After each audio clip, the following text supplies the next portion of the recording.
Now it is time for our dessert pizza. We're gonna make a fruit pizza and it's gonna be awesome. I picked up some scone dough from the store. This is good stuff because they did all the hard work for you and you take just the benefits from that. I like to work with cornmeal, just enough so it doesn't make the dough too sticky. And I like to cut them in fours. I'm gonna make smaller pizzas. It's just easier to handle on the grill than a big huge one. And then I just try to make it a little bit round. And if you get a little hole in there, it's okay, dough will stick back together. It's not a big deal. So I'm in the pizzeria, so I see him picking it up. And if you really want to show off for your kids, you can just, throw it in the air, just do whatever you want.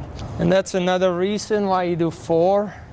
It is from when you drop one, you get 3 left. So, yeah, you would be amazed how many things you can blame on the kids when, mom is not looking. It's like Joey threw that on the floor, so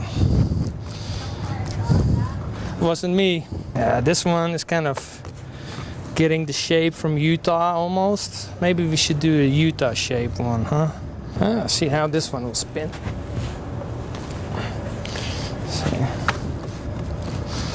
When you have a clean grill, it is always nice just to spray it with some vegetable oil, just in case that will stick. And what we do is we just throw it straight on the grill. And it's just fun just to have it in any shape but round, because then you really could see this is homemade. They don't take very long to cook. Some nice marks on there. I started with Utah, now I don't know what shape it is, but it looks pretty good to me. So when you mark them twice, you kind of pull them closer towards the cooler side of the barbecue, and then they can finish just cooking there for a couple more minutes on the side. The easiest way to kind of check if the stuff is done is you kind of tear it apart and see how nice and fluffy that is. So these are done. Put them on this tray just to cool off. So now after we grilled the bottom part of the pizza, I think it is time just to start looking at the toppings. I like strawberries, raspberries, and blueberry mixture. Look if there's any bad ones in there. Sometimes there's little leaves that are in there. Blueberries, you sometimes have little stems that you can just pull out. Time for the strawberries. Just like to cut the crown off. And then just slice the berries. And I want like little chunks like that because that's makes it easier to spread on your pizza. Plus it releases more juice when you're mixing the fruit. So after we're done cutting up all your fruit, we can add about 1/3 of a cup of sugar. And I like lemon juice in there. The best way to get the juice out of the lemon is to roll your lemon over the cutting board and push on it, and that breaks up the middle of your lemon a little bit. Cut it open and see when there's seeds in there.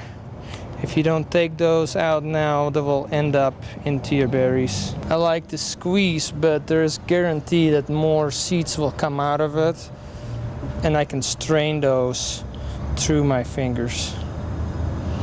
See, there's 2 that came out there. And you just want a little bit of that lemon juice to bring that fruitiness out of your berries because you added all that sugar.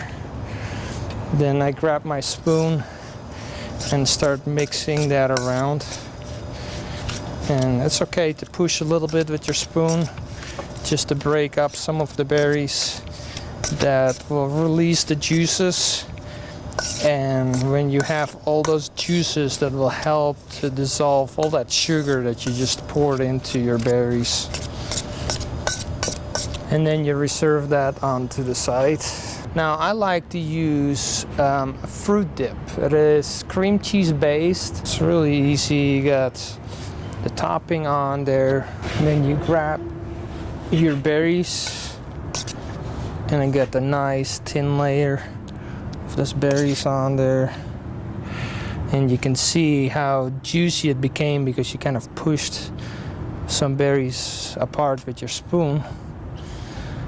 And that is delicious with that cream cheese filling. Just to give it that Americana effect, the red, white, and blue, we get some whipping cream.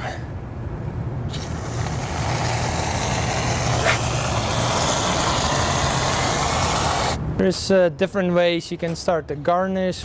You can even slice this all the way and you can stick it in there, you know, and then your kids can just throw blueberries. Involve your kids into this dessert because I think kids will really enjoy and love and learn, you know, about food. And it's just a lot of different ways that you can just show off to your family and friends that you know what cooking is all about. So thank you for watching Cooking with Johan.